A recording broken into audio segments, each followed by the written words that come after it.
Welcome everyone to Indie Game Arcade, a podcast all about indie games. In this episode, we're talking about BloomTown, a different story. My name is Chris. I'm Joseph. Do you think they needed to add the tagline, a different story? I was wondering, is there an original BloomTown that this might get confused for? Yeah, I wasn't sure about that either, because I feel like when I first saw it advertised, it was just BloomTown. So I don't know. Yeah, it's almost like a remastered edition or something, or an extension of something that didn't exist in the first place. Yeah. Can you call it a different story when there wasn't a first story? You know, it's almost that's why there's got to be a first story. Maybe just call it BloomTown 2 and then, but don't have the first one. Or just BloomTown, the first story, if they have to have other words in there. BloomTown, a first story. BloomTown, a story. A story. I think we helped. Yeah. So BloomTown, different story, released on the 24th of this month, which is September in the year of our Lord 2024. Developed by Lazy Bear Games, also the same studio that created Graveyard Keeper. I almost called it Gayyard Keeper. I don't know. I don't know what Freudian slip that was. I don't know what was going on there. And then Different Sense Games, and then published by Twin Sails Interactive. And for a quick description, BloomTown, a different story, is a narrative RPG mixing turn-based combat, monster taming, and social RPG set in a seemingly pleasant 1960s Americana world. You join Emily and her group of friends to save their cozy town from the demonic creatures that live in the hearts of its residents. Would you describe this differently? We did this in our first episode. I mean, if you just take Earthbound / Persona 5 / Pokemon and mix them all together. I'm bad at describing things aside from comparing it to other things that I know, because this game is kind of a blend of all those things. I won't say great yet, and I'll go into why, but I think it makes a really good attempt to blend all of those things. Okay, so let me one up you. Blend all of those things, but also with the undertones of Stranger Things. How about that? Literal undertones. Yeah. Because I was thinking more Gravity Falls, but I think so, because you got the brother sister. I was thinking that too, but they literally do the whole, instead of, what is it? The upside down in Stranger Things. This is the underside. And it's literally the exact same thing, where it's like, when you think of the upside down in Stranger Things and how it's like this alternate reality that's layered on top of our own, this is exactly the same thing. It's just a dark, twisted version of our own reality layered on top of our reality with dark stuff in it. Essentially, yeah. I agree with that aspect of it. That's why I think it is a blend of so many things, and we could continue making comparisons, but let's list all the comparisons on its own? Let's list every comparison we can think of. I think we did. We've done that successfully. We're done. It's over. Comparisons aside, do you think it stands on its own as a great representation of all of those things that we've compared it to? Great is a stretch. For me, interesting, yes. I think there are some aspects of the game that feel great and are really interesting that I really enjoy. There's also other aspects of the game that I did not enjoy nearly as much as I wish I had. And I'm going to guess that you're kind of in the same way, unless you're like, man, I really disliked every single aspect of this game. No, it's not even like a dislike as much as just like I question these choices, and maybe this is one of those things where it's like, maybe I'm wrong, because I feel like there was a lot of different angles, and I'm like, should this be working like this? Like, why did they make this choice? So I feel like, did I just play the game incorrectly? I do want to add on top that we only played the demo that was released for this game, which was about 3 hours worth of content. I accidentally finished it in an hour and a half or so. Sure, I did it in 2, but that's because I was exploring a lot and I did a few side things. So, yeah, I goofed around quite a bit. But Okay. So just to give an idea for the story, just to kind of set the stage, and then we'll branch out from there and get into the gameplay mechanics and stuff. Because this is one thing, is that there is a lot, and I guess we kind of alluded to that in that we made a lot of comparisons to other games. There is a whole lot going on here. So when we get into the mechanics, there's going to be a lot of things to talk about, but just the story that you're set up with, you did kind of also compare to Gravity Falls. Very similar there. You've got a girl and her brother, Emily and Chester, being sent to live with their grandpa for the summer. Emily, in her sleep, I just thought this was kind of funny, makes a deal with Lucifer. She thinks she's dreaming, but Lucifer is like, hey, your town is under siege. There's bad stuff going on. I'm going to assign you a demon guardian. That's going to help you save this town. I need you to do that for me. She's just like, yeah, that's cool. So that happens. Later, as they're like meeting people, exploring their new surroundings, they learn of a missing girl in town. That kind of leads them into discovering this darker part of town that some people are like somewhat kind of possessed by these demons, and they can access that alternate dimension, which is the underside, and then fight those demons. And they do that, I mean, one, physically, but also by using their demon guardians, and each character can get a demon guardian. But then there's all this other stuff, like you can also capture demons and do all kinds of other stuff. So there's a lot of stuff going on, but that's the gist of the story. That's the basic setup of everything. Am I missing anything there? No, I think that's a good spot to launch off from. Not that we'd be really spoiling anything, because we only got like a small chunk of the total runtime, which I don't know exactly how long this game is. I'm going to say like 15 to 20 hours is what I saw somewhere, but I could be wrong. It feels like it could be about that length. I would have guessed about 20. I could be wrong. Yeah. But I think that's a good guesstimate based on that. We could be. We won't be. I want to make that bold statement. We won't be wrong, but we very much. That is a bold statement. We're probably wrong. We're often wrong. Yeah. We're usually wrong. So I want to talk about. Okay, wait. How do you want to sandwich this? Do you want to talk about the things we like first and then dislike, or do you want to just do a blend of it all as we go through it? Let's start with some of the mechanics, and I think that's probably where we're going to find our likes and our dislikes for the most part. For the most part. At least for me, that's going to be a lot of it. I think that's where I struggle with this game, is just the amount of mechanics that are all blended together, that the game almost felt a little bit like it wasn't sure what it was. Kind of. I mean, I feel like there are three primary mechanics if you really break it down. Sure. There's the like cozy, like life sim social interaction stuff. There's the combat, and then there's the monster taming aspect. So I think if you really like break it down, those are the three primary mechanically driven things in this game. Yeah, I think that's fair. But do they all work well in conjunction with each other? Yeah, I think that's where I run into problems.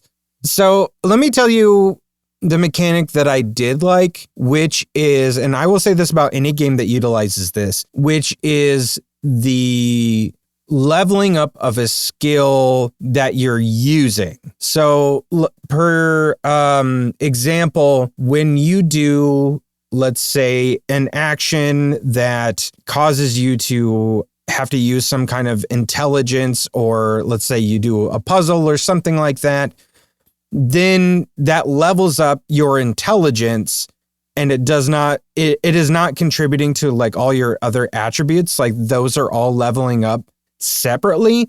And I really like those kinds of systems, because that, one, I feel like that customizes the play a little bit. And also it just feels more natural and intuitive to the player, as the more you play it your style, the more it's going to feel your style. Like if you are doing more tasks that are, let's say, just for example, stealth based or something, you're going to get better at that specific stuff. And I just think that makes a lot of sense. I did really, really enjoy that aspect of it. Within that too, they do die rolls, like very D&D style, and I really enjoyed that too. So if you attempt to do something, die roll, and I think I like that. The one thing I don't understand is, well, I get that if your stat is higher in something, that contributes to a better success. But I wish I knew like how much of a contribution that is, because there's really no breakdown of that. So I don't know like how it's modifying things. So yeah, I don't know. All you really get is the percentage chance to do it, and you see the dice rolls, but on that same end, like with Baldur's Gate 3, you see the dice rolls, you know what you're trying to roll, and so you know how much you fail or succeed. In this, it's just like, you see the dice roll, but I don't know what I'm actually going for. And then oftentimes I'd be like, okay, I got this for sure. And then it's like, fail.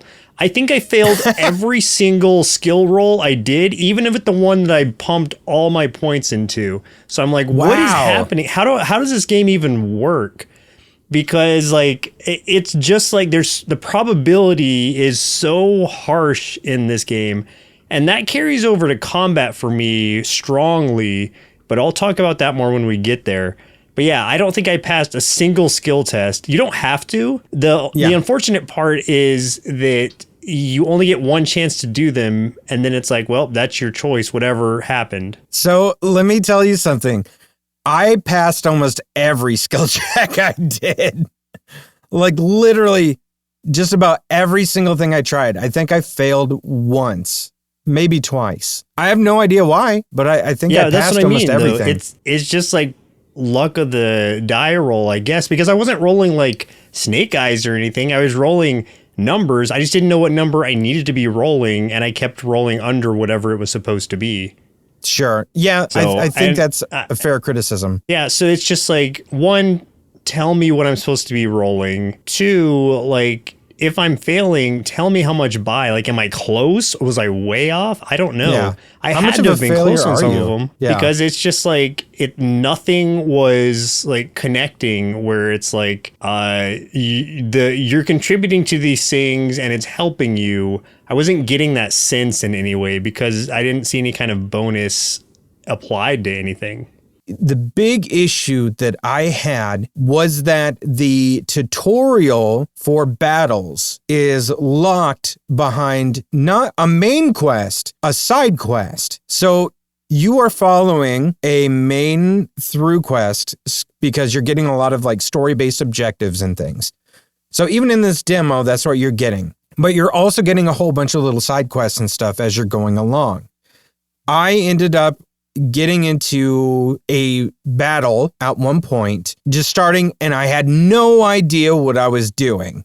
So I just having a game sense, I figured some things out and I'm like, okay, I'm good, but it would have been kind of nice to know like what I was doing, having a little bit more of a I don't know, guide or something about it, a tutorial. So when I get back after doing that one battle, which was the one in the treehouse when you first like end up in the underside, I end up doing one of the side quests, which is going and getting the key to unlock the baseball field. Did you do that? Yes. Okay. Yeah, I did that one. So I did that after the fact. And then going on to that field, then you encounter one of the demon things. And then that's when you get the tutorial. But it's like you get the tutorial, but you've already been through a battle. So it's like the timing of that sucks. Why would you make that a side quest and not part of the main line? That doesn't make any sense to me. Yeah, that's very strange. Like you said, maybe it's not like that in the main game, but even so, like as a demo, I should be learning everything I need to like right up front so I can get a good impression of what I'm getting myself into. Yeah, it was frustrating. Even once you understand the combat, I think my biggest gripe about this game, honestly, is the combat. Because I agree. That's usually my favorite part of games. And as a blended game of like a life sim / combat thing, I was like, okay, I was expecting to like the combat like more than I did, especially, but at all. Like in this case, it feels, before I even go into it, it feels like the combat is holding this game back, which is really sad for me to say, but it's probably the weakest point in my opinion, because there's multiple reasons, but one being that the hit percentages are so bad. Whether you're trying to do a melee attack or a spell, you miss so much. And even if your weapon has 100 accuracy, I assumed that meant it was 100% accurate. That is incorrect, because you can still miss with that weapon. And I was missing more than I was hitting, I felt like.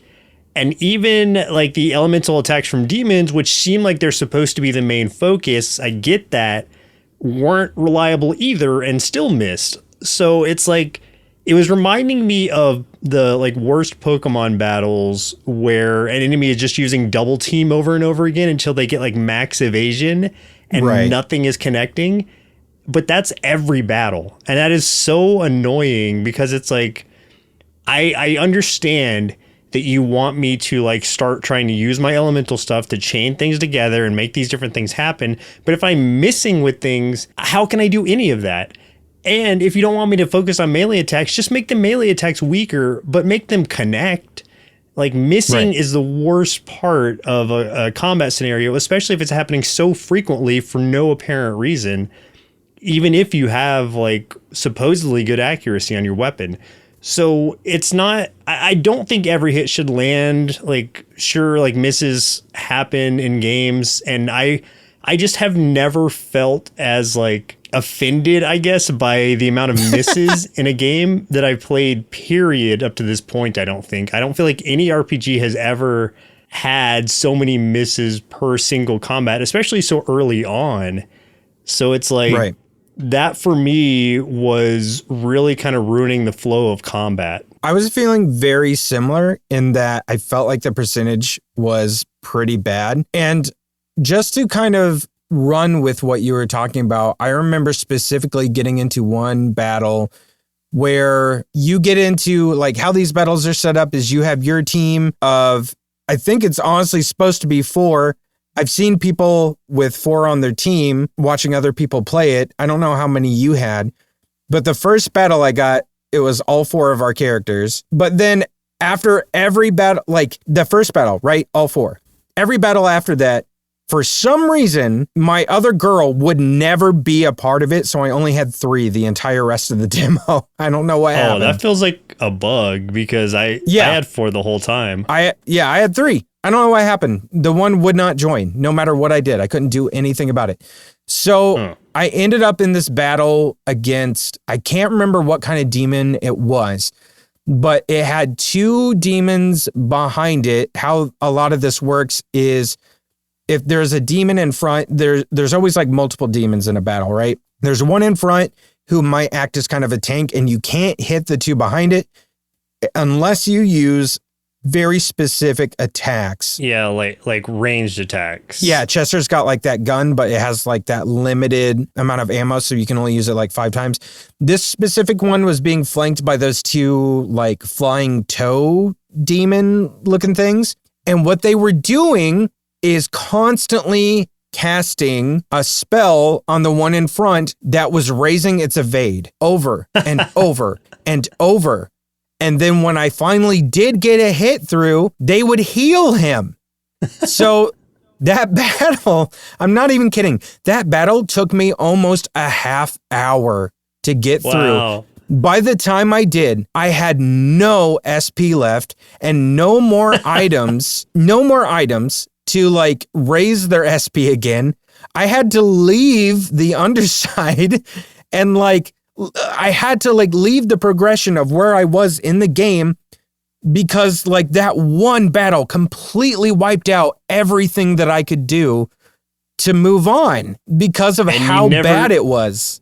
You never got your 4th person back? No, I never got my 4th person. She quit on me. She was quiet quitting, man. She was there. She just wouldn't participate. Wow. Yeah. What a jerk. Okay.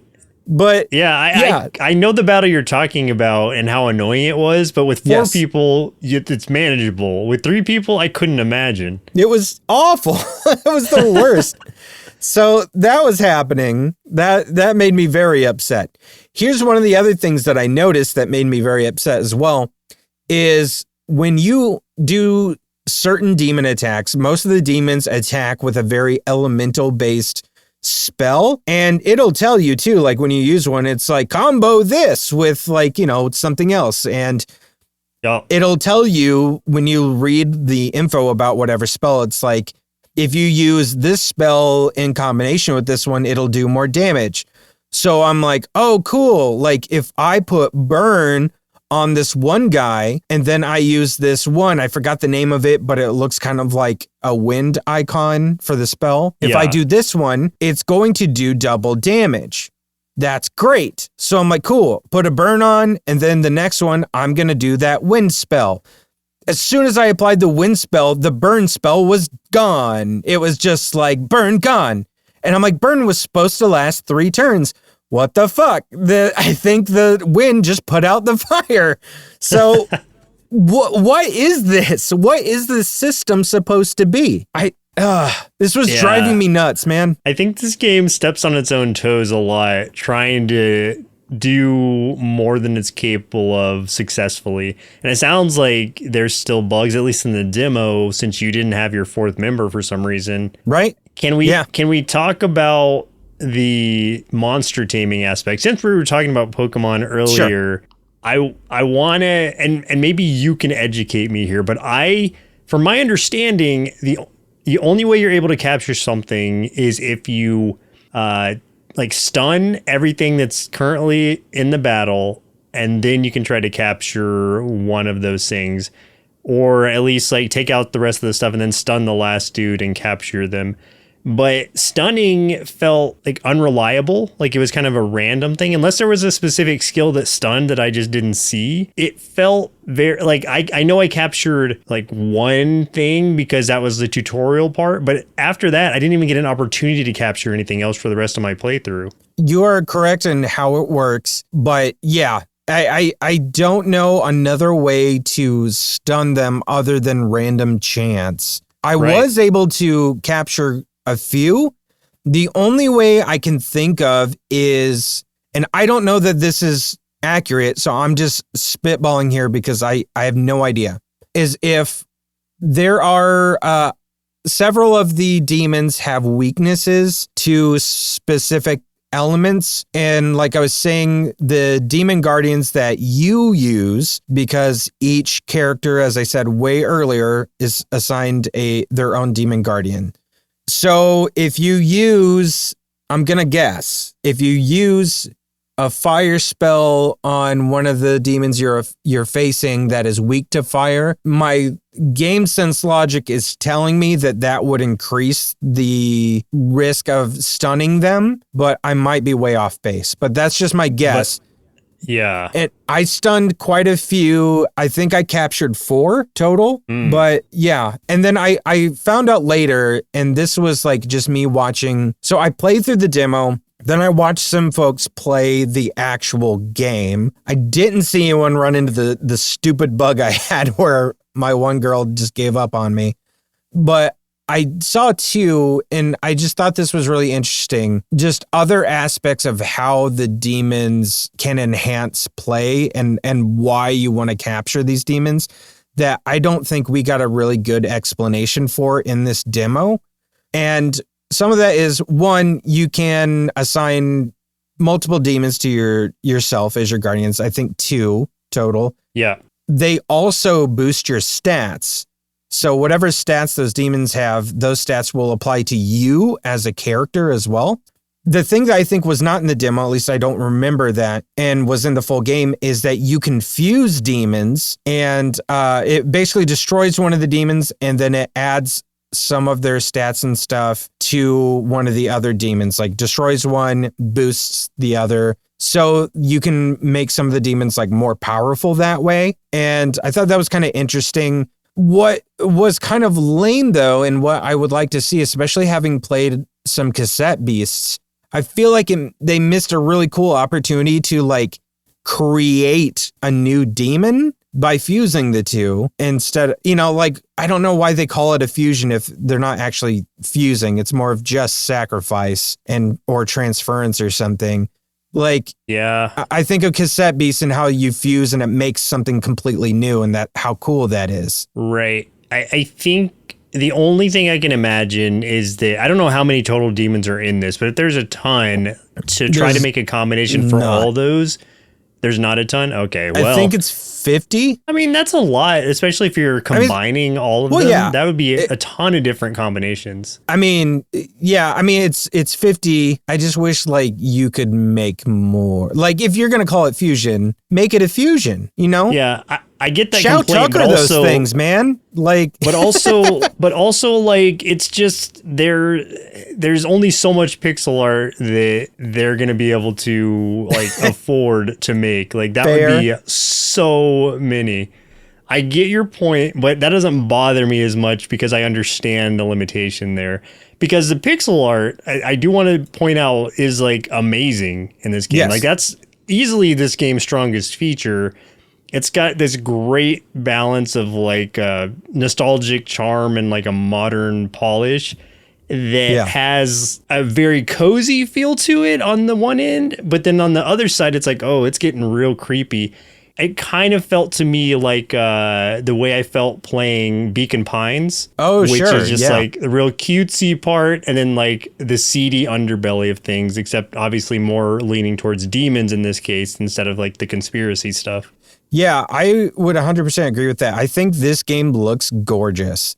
I also want to point out too, as much as I like really went in hard on how much I disliked the battle system and feel like it's kind of broken, I think that the story of this game and the life sim part and the day-to-day stuff and the story-based objectives, exploring the town, talking to people, making friends, doing stuff like that, I feel like that's all fairly strong. Like, I really enjoyed that part. I had a good time doing that stuff.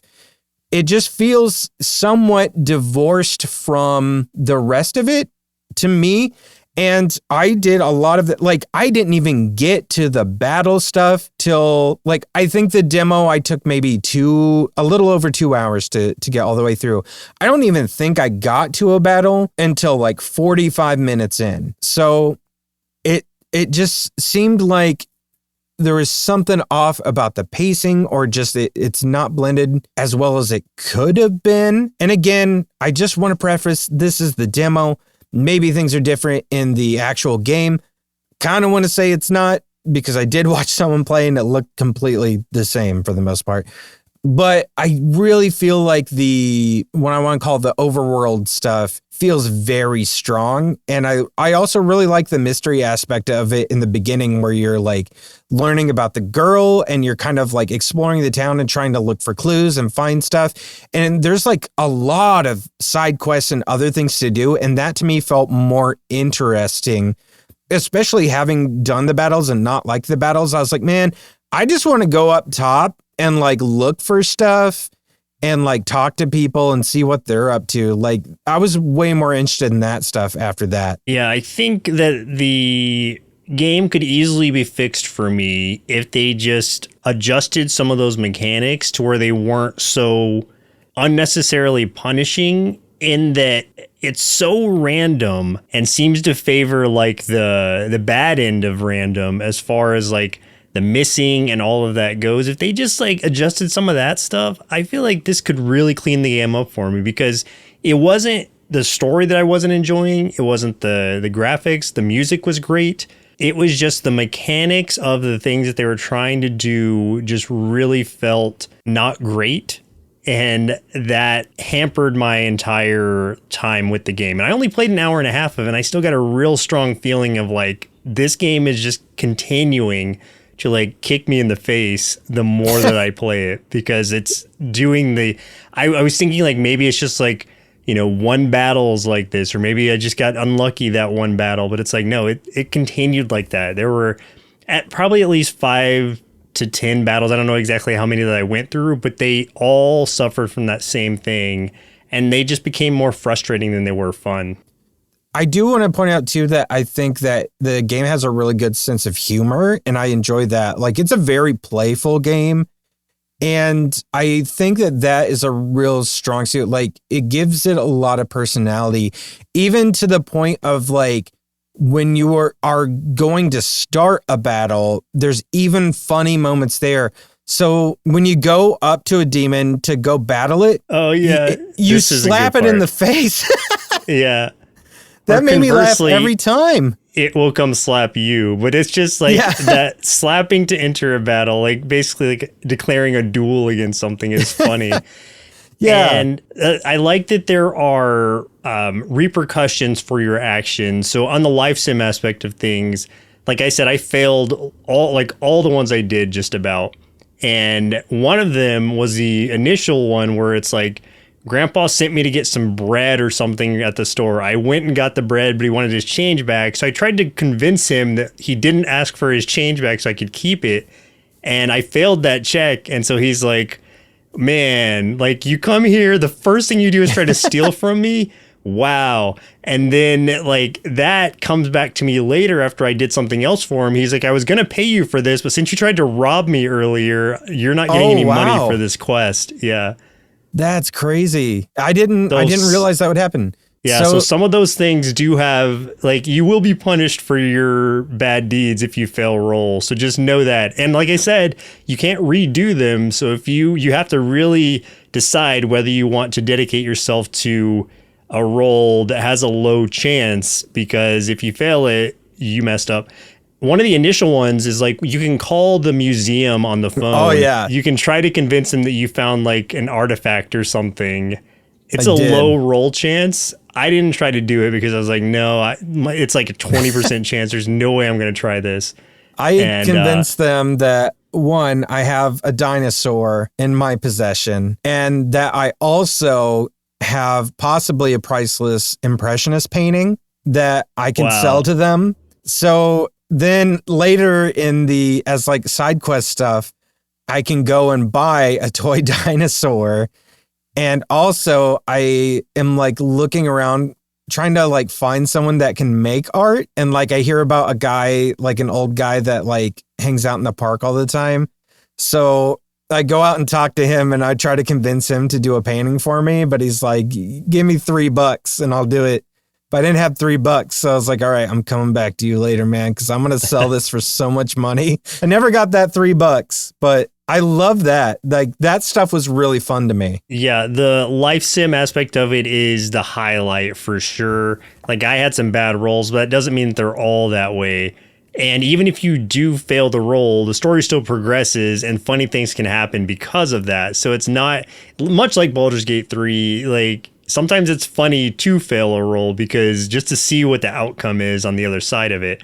Definitely. So I wish that they had spent more time in the game on just that. Like, just take the combat out entirely. That feels like a different game. You don't need that in this game, at least not in its current state.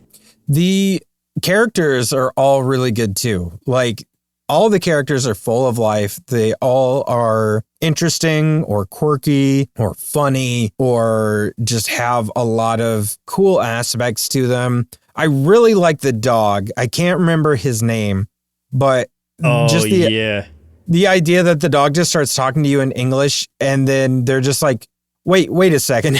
Like, how is he talking to us, like breaking that fourth wall a little bit? His persona is like this buff dog for some reason. Yeah. Nothing is ever explained. It's just like, all right, well, in this world, he's just this buff, like dog dude. Yeah. When you get into the underside, he's just this big muscular dude with the dog head. And that's great. After the events of the demo, like, that dog goes home with you and you get into your room and you know you've got that workbench in your room and he's just like, how about I show you how to make lockpicks? And he's just like teaching you how to like make stuff and to steal. And I think that's great. He was a great character. Yeah. Love it. Yeah. There were a lot of good characters. And I think in general, like I was saying earlier, I like the music What I would recommend is turn off vocals for the music, because you'll want to hear it the first few battles you get into, and it's fun and it's very Persona 5 in that aspect.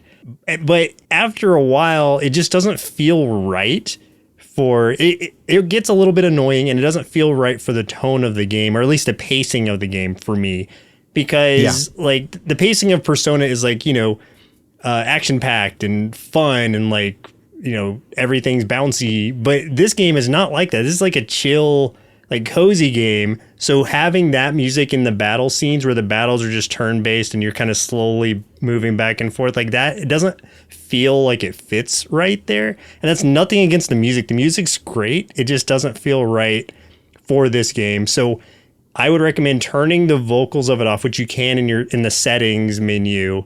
And then it feels like, okay, now it's just background music, because the vocal part of it is a little bit distracting when you're doing battle after battle. That just made me think of one more thing, just one more criticism I have of the game, which is not being able to adjust the turn order of your characters. So that would be something I would really want to see in this game. So like I just want to get to the point of like, would we recommend this to people? And I would say I would recommend this with the caveat of like, I hope some of the issues that we talked about that we experienced playing the demo are fixed in the full release, which is out. My recommendation would be to play the demo first and see how you feel about that. Again, we don't know if the main game has changed anything from the demo. From what you're saying, it doesn't sound like it has, since you've watched actual gameplay of it.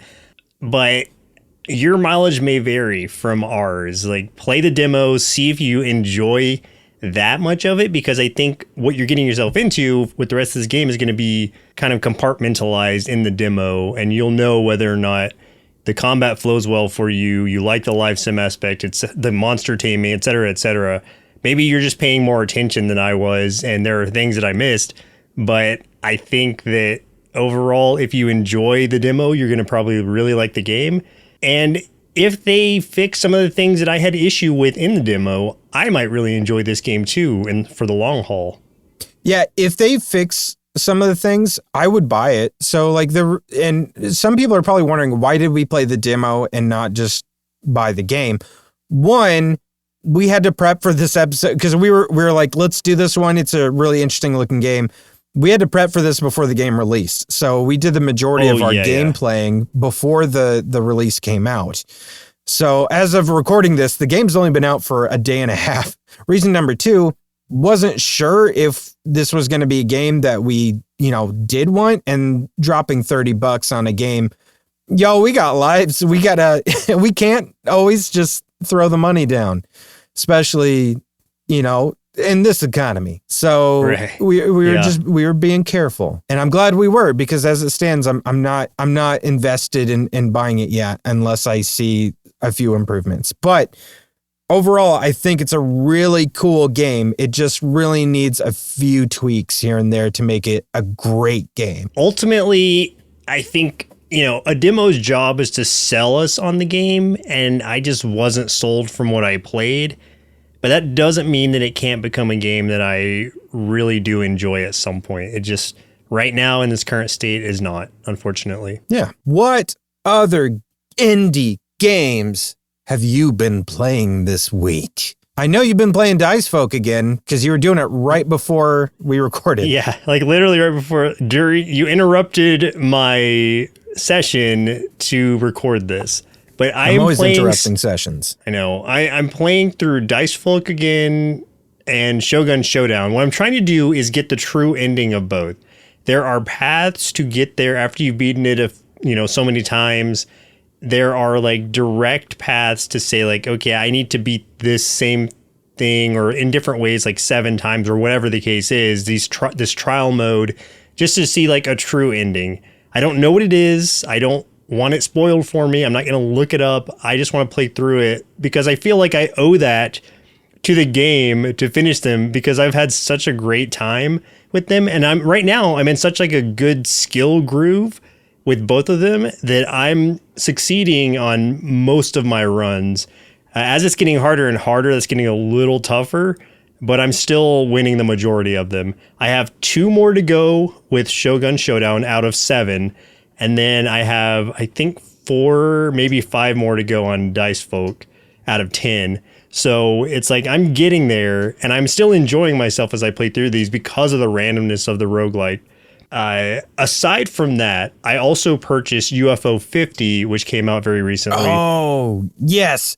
Yeah, have you played that came it out, yet? I think this past week. Yes, I have played a few of the mini games on there. And how is so it? what UFO 50 is a collection of 50 like fully realized games from the creators of Spelunky, Downwell, Catacomb Kids, and I think some other things, some other like known indie games. And what makes it stand out is like it's not just like mini games like you would think when someone says like, oh, 50 games, it's like, oh, these games are going to last like a minute or something. These are games that like are really hard and really they have that kind of like 8-bit to 16-bit kind of like aesthetic to them. I think the idea is these are games that were like by this fake company, a collection of games by this fake company on like some kind of disc. And then you've like stumbled upon this collection and you're playing through them. There's some roguelites in there. There's some Metroidvanias. There's like full-length JRPG. Like all of it is just so cool. I've only played 3 out of the 50, and those were the first one I played was like the very first game on the upper left, and that is a Metroidvania one that is so hard and unforgiving. It's something I know I'm really going to enjoy, like sinking some time into just to try to like master it, but it feels and plays a lot like those like Nintendo games did, where it's like you really got to get good. Like it's very unforgiving. You have so many lives, and if you run out of lives, you have to start all the way back over. So it's like, oh wow, I could see this being really fun. And that's just 1 out of the 50 games. And then I played a couple of the other ones, which I also had a good time with. One of them was a puzzle game, and one of them was like a side-scrolling like ninja game. And so like there's just so much variety here. Will I beat all 50 of these games? Probably not, but I will definitely enjoy playing the majority of them, I'm sure. Yeah, I think like they were aesthetically, they were supposed to be all very like arcade and like almost like like Atari and NES inspired as far as it's like definitely look and stuff. Like NES, like 8-bit aesthetic. Yeah. And then some of them are multiplayer also, like you can play 2 players on them.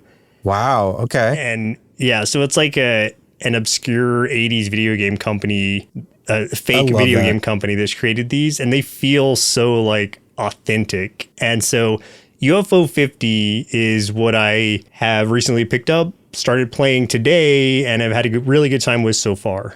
I love the idea of it. Just the idea that they're like, let's put this out, and also let's build the lore of a fake video game publisher that made it. That's just so cool. And I feel like the more you do with it, it probably is going to unlock some kind of like cool bonus content or something. Oh, I'm sure. I don't know this for sure, but like just all these indie like creators coming together and doing this makes me definitely feel like there's going to be some kind of like reward, Easter eggs for spending time with this game and picking this game up. So I'm very much looking forward to diving more into this. Sweet.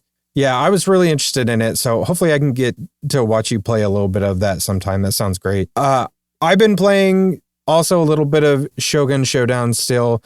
I finally got to the dang Shogun, and then I died. Man, I want to see your playthrough. Like, I want to see like what you're doing. No, because you're just going to be like, wow, you're terrible at this.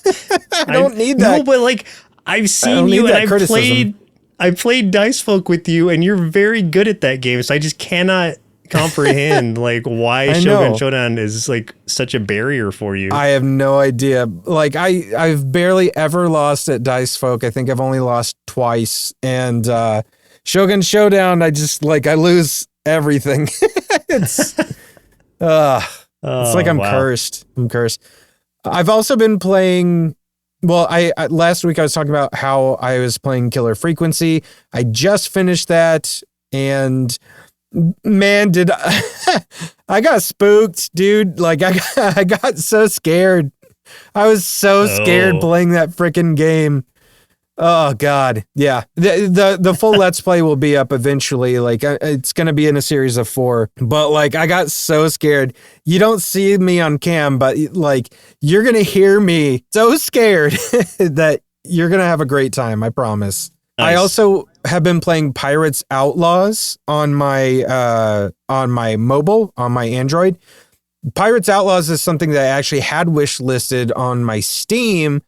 But when I was just looking for good games, and specifically I was looking for good like roguelikes and roguelites available on like Android and stuff, because there's a lot of times I'm out somewhere and because dad and baby has, lots of time to go play and stuff like that. And if we're around lots of family, like the in-laws and stuff, and I don't need to be eyes on her the entire time, I want something to play for a little bit here and there. So looking for some games, found Pirates Outlaws. I was like, hey, that's on my Steam. It's only 99 cents on here. I'll just buy it. Much cheaper. So I did that. It's really fun. It is a pirate-themed roguelike, and basically it is a bit of a deck builder in that you are this one pirate. You are sailing your boat, going to different stops, and you are utilizing resources to, get through those stops. But at each stop, you are either spending currency, repairing your boat so that you can go even farther along the map, or you are fighting other pirates, and you are doing that through cards that have different attacks.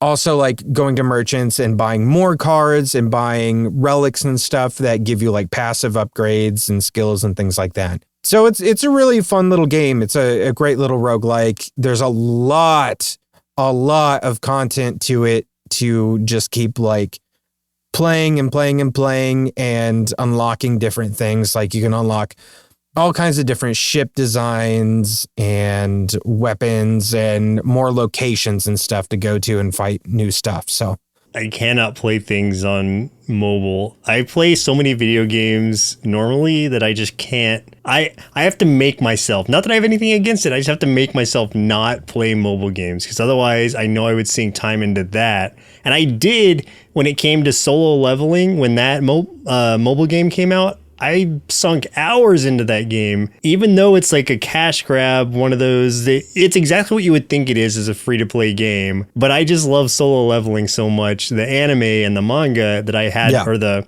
manhwa that I had to play the game. And it's good, but it's like so hampered by the paywall there.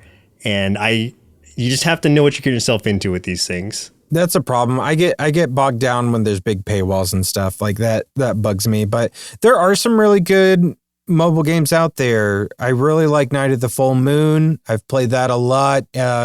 Slay the Spire. I play that on mobile all the time. I think Vampire Survivors has a really good method for that. I've sunk so many hours into Vampire Survivors on mobile. I have 100% of that game, and every time they put out a new DLC, I'm like, okay, I got 100% that now. So yeah, I've been caught up on that. Every time they put one out, I got to keep my 100% up. So I'm all over it. Are there any games that you're looking forward to in the near future? Yeah, I've got a few, but you want to go first? I feel like I talked a lot. Sure. Yeah. So one is already out, and it's just like, do I want to wait to pick it up? Do I want to wait for it to be on sale? The Plucky Squire is one that I've been following, at least wish list wise, for a while, ever since it first got announced, because it just looks so cool where you're jumping from 2D to 3D. Like visually, it's so awesome. I love the different like stylings it has. And just the whole like kind of Toy Story vibe that's got going on. You're kind of like in a storybook coming out into like a kid's bedroom, I guess. A whole 3D world. Storybook is a 2D aspect and the bedroom is a 3D aspect. So it looks really interesting. The only thing that's like kind of holding me back a little bit is that I've heard it's just like too easy. And that's unfortunate for me personally, because, I like a good challenge in a game. And I that get sounds that maybe great for me. Oh yeah, like go for it. But I just mean like that's the only thing that I would find holding myself back from it, because it looks like everything I would want it to be, just play wise. But so does the game we just talked about, BloomTown, and yet, you know, I find myself running into issues with that for a different reason. Right. So I can't just judge a book by its cover there. The other thing that I'm looking forward to, one of the other things, is coming out in October, which is called Date Everything. And dating sim games are just so fun to me. Like, I love the whole, like, monster, what is it called? Monster Prom. Yeah. Monster Prom. I was thinking Monster High, but that's a different thing. I do enjoy Monster Prom. Hey, Monster you know Prom, what, though? so good. Monster High is good. Like, Monster High, no one judge us.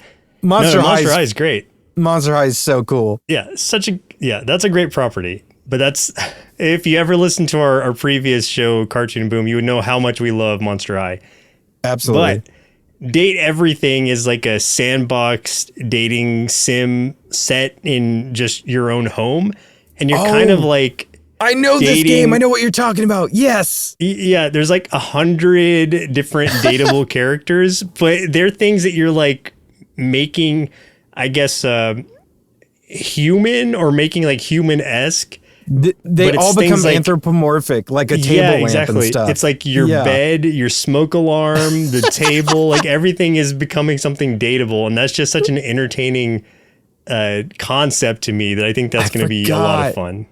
I totally forgot about that. You're totally right. And yeah, you can end up with any of them. There's like 100 different possibilities, which means like tons of different endings. Oh my goodness. The replayability of that is crazy.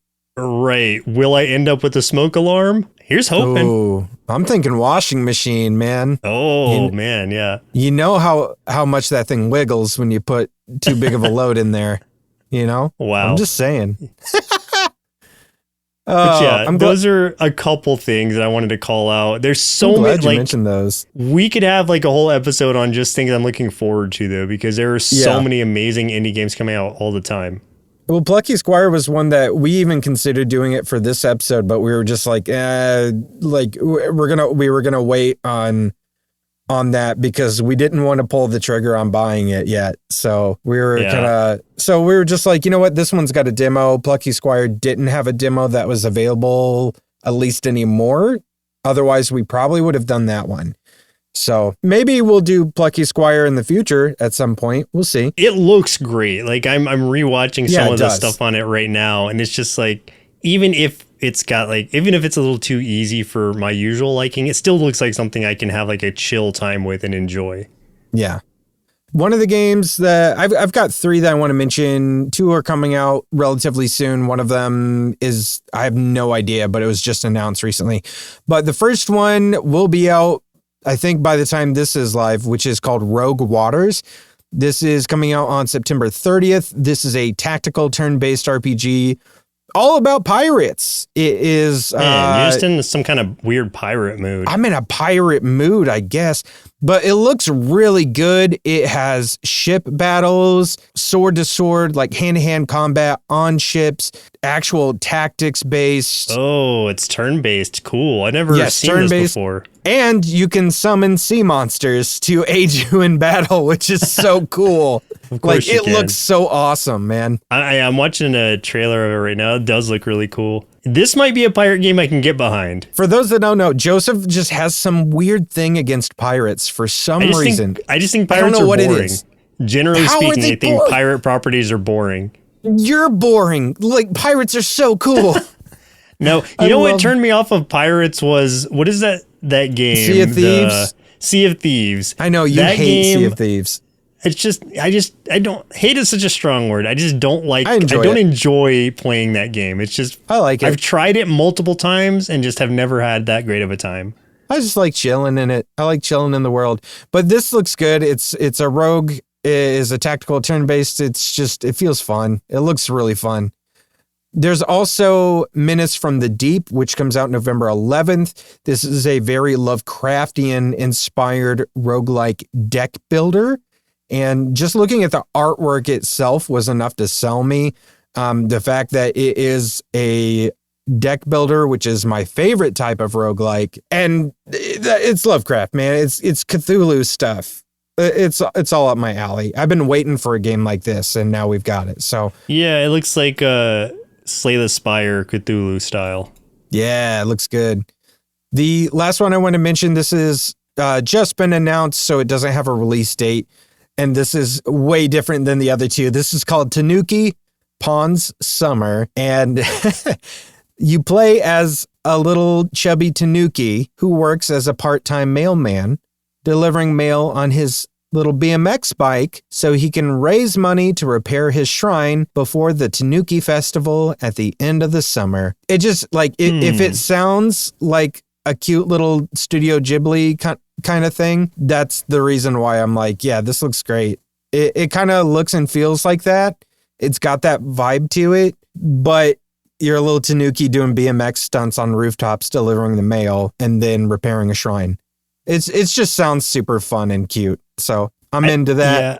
It looks great. I don't know that I would play this game, but I love the art style of it. It looks so good in the video. Yeah.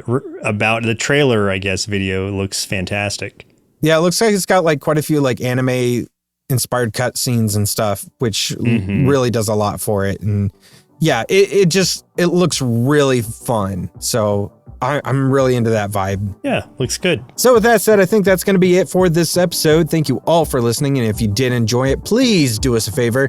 Share it with someone who loves indie games. If you want to see some more content for BloomTown, you can watch me do my playthrough of the demo over at our Patreon, patreon.com/nerdsloth, where we have lots of extra bonus stuff, bonus podcasts, videos, all kinds of extra content. My name is Chris. And I'm Joseph. Keep playing through that backlog of indie games, and we'll see you in a week. Indie Game Arcade is recorded and produced by Sloth Creative. If you're looking for more gaming content, head over to youtube.com/nerdsloth. For additional podcasts, go to nerdsloth.com.